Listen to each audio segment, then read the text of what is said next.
പിണറായി വിജയൻ പോയതല്ല ശരിക്കും പറഞ്ഞ ഇവിടുത്തെ ഏറ്റവും വലിയ കാര്യം. ഇവിടുത്തെ ഈ ജനങ്ങൾക്ക് കിട്ടേണ്ട കാര്യങ്ങൾ അത് വേണ്ട രീതിയിൽ കിട്ടുന്നുണ്ടോ എന്നുള്ളൊരു കാര്യത്തിലാണ് ഏറ്റവും ശ്രദ്ധ കേന്ദ്രീകരിക്കേണ്ടത്. പക്ഷേ നമ്മുടെ നാട്ടിലെ മാധ്യമ പാപ്പരാസികൾക്ക് അല്ലെങ്കിൽ മാധ്യമയോളികൾക്കെന്ന് തന്നെ പറയാം, അവർക്ക് വേണ്ടത് ഇവിടെ ചിരിക്കുന്ന മുഖ്യമന്ത്രിയെ മാത്രമാണ്. അല്ലെങ്കിൽ ആ ഒരു മുഖ്യമന്ത്രിയുടെ ഇടം വലം ചേർന്ന് നിന്നുകൊണ്ട് റീല് ക്രിയേറ്റ് ചെയ്തിടുക, നല്ല മാസ് BGM ഇട്ട് അണികൾക്കിടാൻ വേണ്ടിയിട്ട് കുറച്ച് സാധനം ഇട്ട് കൊടുക്കുക. അതൊക്കെയാണ് അവരുടെ പ്രധാനപ്പെട്ട പരിപാടികൾ ഇന്നത്തെ കാലത്ത്. പിണറായി വിജയൻ ഇരിക്കുന്ന സമയത്ത് എങ്ങനെയെങ്കിലും എവിടെ എന്തൊരു കുറ്റം കണ്ടു കഴിഞ്ഞാലും മുഖ്യമന്ത്രി രാജിവെക്കണം എന്ന് പറഞ്ഞുകൊണ്ടാണ് ഇവർ മെഴുകിക്കൊണ്ടിരുന്നത്.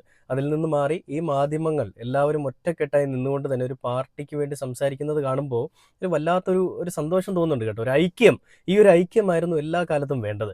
എന്നാൽ ഇന്ന് പിണറായി വിജയൻ ഉള്ള സമയത്ത് ഈ ഐക്യം നമ്മൾ കണ്ടിട്ടില്ല. എന്നാൽ ഇന്ന് ആ ഒരു ഐക്യം നല്ല രീതിയിൽ കയറി വരുന്നുണ്ട്. അത് മാധ്യമങ്ങൾക്ക് നമ്മുടെ പൂക്കി മുഖ്യമന്ത്രി കൊടുക്കുന്ന ഈ ഒരു ചിരി തന്നെയായിരിക്കും പ്രധാന കാരണം.